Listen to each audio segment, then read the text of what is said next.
May Day అంటే సంఘటిత, అసంఘటిత రంగ కార్మికుల పండగ అని అదే రోజున కాంగ్రెస్ పార్టీలో ఉన్న డ్రైవర్లందరికీ 10 లక్షల రూపాయల పోస్టల్ ఇన్సూరెన్స్ పథకాన్ని ఉచితంగా చేయించే కార్యక్రమానికి శ్రీకారం చుడుతున్నట్లు జిల్లా కలెక్టర్ కమిటీ అధ్యక్షుడు టీకే విశ్వేశ్వరరెడ్డి వెల్లడించారు. ది రాజమండ్రి ప్రెస్ క్లబ్‌లో మంగళవారం జరిగిన మీడియా సమావేశంలో టీకే మాట్లాడుతూ, జిల్లా కాంగ్రెస్ రాష్ట్రంలోని ప్రథమ స్థానంలో నిలవడం చాలా ఆనందంగా ఉందన్నారు. పీసీసీ అధ్యక్షురాలు వైఎస్ షర్మిలారెడ్డి అనుమతి మేరకు 30 మందితో వేసిన డీసీసీ కమిటీని ఆయన ప్రకటించారు. వారికి మేడే రోజున డీసీసీ కార్యాలయంలో నియామక ఉత్తర్వులు అందజేస్తామన్నారు. ఆలూరు నియోజకవర్గానికి చెందిన కాంగ్రెస్ ఇన్ఛార్జి లక్ష్మీనారాయణను చాలా దారుణంగా హత్య చేశారని ఆందోళన వ్యక్తం చేశారు. మేడే అనేది మరి భారతదేశంలో ఉన్నటువంటి సంఘటిత కార్మికులు, అసంఘటిత కార్మికులు అందరూ కూడా ఘనంగా జరుపుకునేటువంటి పండగ. ఈ పండగకే మరి కార్మికులు ఎవరైతే డ్రైవర్స్ ఉన్నారో వాళ్ళకే 10 లక్షల రూపాయలు పోస్టల్ ఇన్సూరెన్స్ని ఉచితంగా మేడే రోజున డ్రైవర్స్ అందరికీ కూడా, మన కాంగ్రెస్ పార్టీలో ఉన్న డ్రైవర్స్ అందరికీ కూడా ఉచితంగా వాళ్ళందరికీ ఇన్సూరెన్స్ పాలసీ చేయించడం జరుగుతుంది.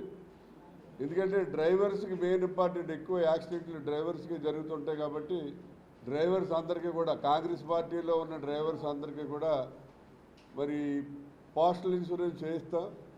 దానికి చనిపోతే 10 లక్షల రూపాయలు వస్తుంది.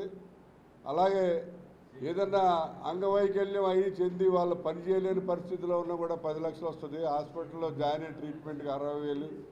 శ్రీమతి శర్మరెడ్డి గారు పీసీసీ వారు ఆమోదించి మరి తూర్పుగోదావరి జిల్లా కాంగ్రెస్ కమిటీ కార్యవర్గాన్ని కూడా ఏర్పాటు చేయడం జరిగింది. ఈ యొక్క కార్యవర్గం కూడా అన్ని వర్గాల వారు, ఎస్సీ, ఎస్టీ, బీసీ, మైనారిటీస్, అదేవిధంగా మహిళ అందరిని కూడా సంక్షేమ స్థానం కల్పించడం జరిగింది. ఈ యొక్క సర్వే కూడా చేసేటప్పుడు మేము కూడా కార్యవర్గ సభ్యులు తీసుకునేటప్పుడు ఆ నియోజకవర్గాల్లోకి వెళ్ళి ఆ నియోజకవర్గాల పనితనం, అదేవిధంగా గతంలో అక్కడ కంటెస్ట్ చేసిన ఎమ్మెల్యేలు, ఎమ్మెల్యే క్యాండిడేట్లు, పార్టీ ప్రెసిడెంట్స్ వీళ్ళందరి యొక్క అభిప్రాయాలు తీసుకుని ఒక సమర్థవంతమైన నాయకత్వాన్ని బలంగా ఉండాలనే ఉద్దేశంతో వారందరూ కూడా గుర్తించి మరి సుమారు 7 ఉపాధ్యక్షులు, 9 మంది జనరల్ సెక్రటరీలు, ఇతర స్పోక్స్ పర్సన్స్, ఒక ట్రెజరర్, 9 మంది సెక్రటరీస్, ఇతర ఆర్గనైజ్ సెక్రటరీలతో మొత్తం 30 మందితో కమిటీని ఏర్పాటు చేయడం జరిగింది. ఇది అన్ని వర్గాలు, అన్ని కులాలను కూడా ఇందులో ఇన్వాల్వ్మెంట్ చేయడం జరిగింది. ఈ రోజుతో మరి కాంగ్రెస్ పార్టీ ఒక జిల్లా కమిటీ సుమారు 70-80 మందితో ఒక కార్యవర్గాన్ని ఇలా బలంగా తెచ్చుకున్నాం. ఆలూరు నియోజకవర్గం కాంగ్రెస్ పార్టీ కోఆర్డినేటర్ గారు కర్నూలు జిల్లా మరి ఈయన్ని ట్రక్కుతోటి గుద్ది పొడవలతో నరికి దారుణంగా రోడ్డు మీద హత్య చేశారంటే మరి ఈ రోజున కూటమి ప్రభుత్వం, ఈ పోలీసు వ్యవస్థ ఎంత దారుణంగా ఉందో అర్థమవుతుంది. కానీ మరి ఇక్కడ ఆలోచిస్తే ఈ పరిపాలనా విధానం ఎవరి గురించి చెప్పడానికి కూడా సరిపోయేలా లేవు. మీటర్లు ఇది వరకే బిగించారు, బిగిస్తే అది మామూలుగా మనం వేసినా చెప్పినా తిరుగుతున్నాయి.